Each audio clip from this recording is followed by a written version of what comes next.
All right, what's up, guys? Welcome back to another episode of the Living the Dream podcast. Today on the show, we are going through Proverbs chapter 3, verse 17, and it reads, Her ways, her being wisdom, of course, Proverbs is talking all about wisdom, right? Her ways are ways of pleasantness, and all her paths are peace. And my interpretation here is that wisdom and chaos don't coexist. So if wisdom's ways are all pleasant and peaceful, they can't be chaotic. That's just kind of what I took from this. And so when I think about the entrepreneurial application to this, I'm going hustle culture, kind of needing money or just lacking money, and then the inconsistencies that um, pop up in your revenue. Sometimes we'll have good months, sometimes we'll have bad months.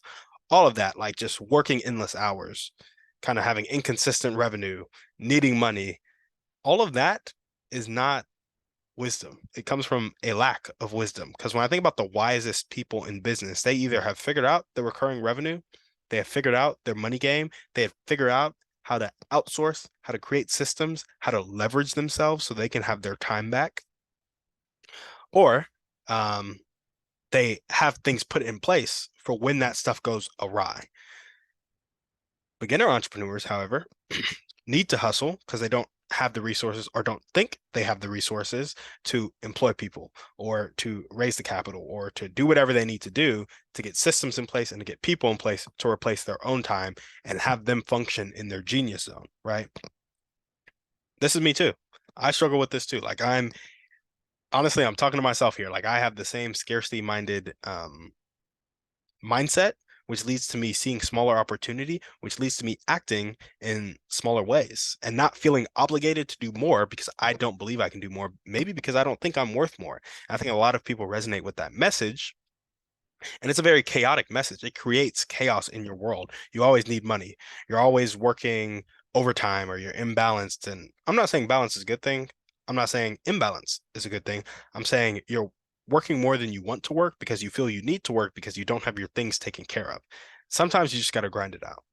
Not saying you don't, but when it becomes a routine thing and it's a culture, like you're just hustling all the time, working 14-hour days, working 16-hour days, you're probably not being that effective and you're probably being chaotic because you lack wisdom. And the inconsistencies in revenue, also probably a lack of wisdom thing. And all of these should decrease as you gain experience in business, or you should be able to deal with them better. So when I'm thinking about this, I'm thinking of Alex Hormozy because that man is like a great mentor to me from his YouTube channel. And Alex Hormozy just sits on cash. And because of the cash that he sits on, he's able to invest in his business in a way that is sustainable and helpful and very long-term minded.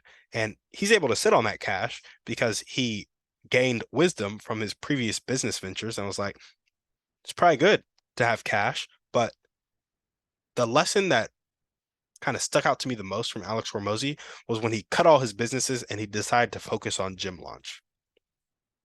That focus is what scaled that business. And from scaling that business, he was able to sell it. Now he's sitting on a big wad of cash and he can do this next thing that he loves and is really passionate about, which is making real business education available to everyone. I think that's their tagline. But yeah, so Alex Hormozy, he's a cool guy. And when I think of him, you know, he works a lot, but it's not necessarily hustle culture. He works a lot because he likes to work.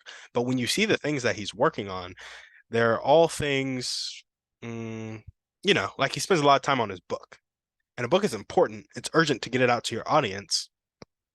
But he's not sitting here saying, I need to write this book to make payroll in the next month. Like, that's not the situation he's in.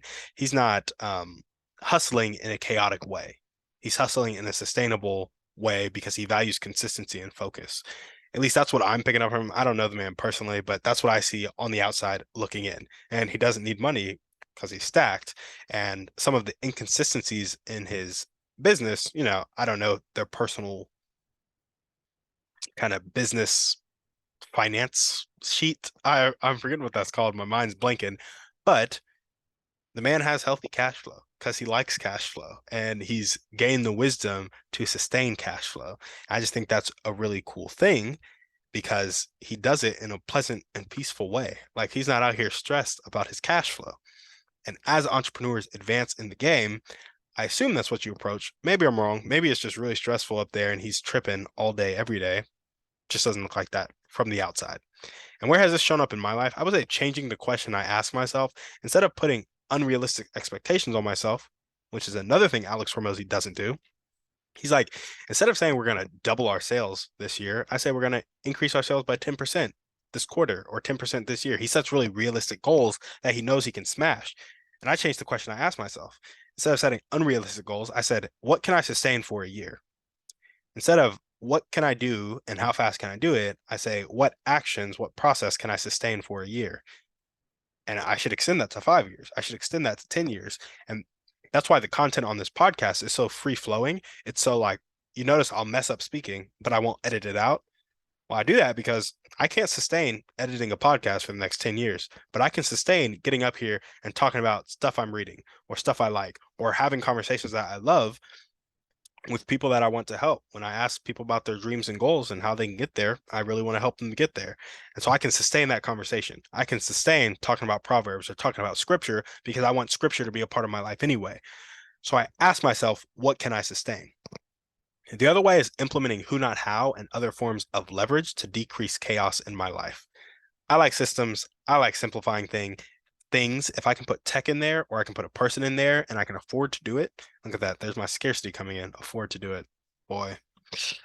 I can implement who, not how, and other forms of leverage to decrease chaos. So I like leveraging myself. I like putting systems in place because it makes things simple. It makes things streamlined, and then you can scale it, right? When you think about scaling something, you think about systems. And so I was able to take this podcast to daily, putting 5 to 7 or 8 hours a weekend simply by putting in systems and not judging myself about the content that I'm putting out. And I think I'm putting out valuable content, right?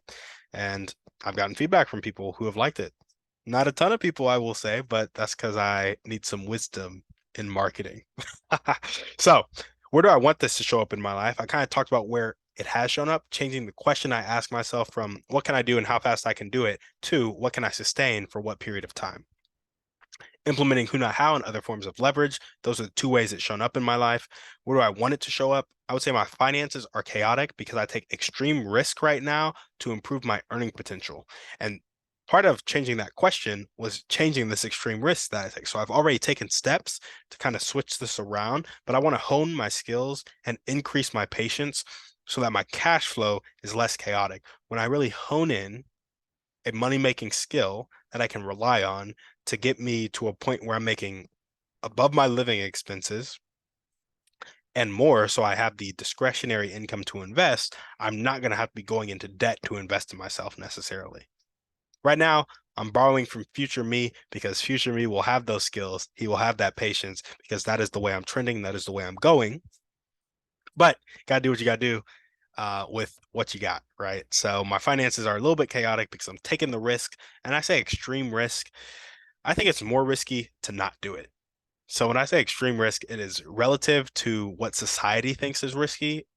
I really don't think it's that risky at all because I trust myself, I believe in myself, and I would rather take the risk now and fail for the rest of my life and still end up broke, as opposed to not take the risk, end up marginally less broke, but still a slave to whatever it is, a job, money, whatever, right?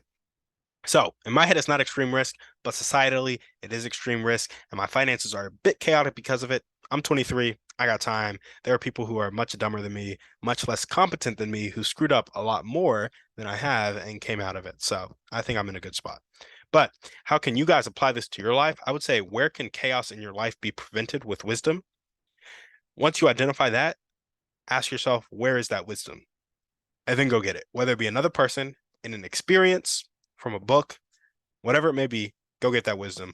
Thank you guys so much for listening. We will see you on the next one. And on that note, maybe that wisdom's on this podcast. Keep listening. On that note, we're out.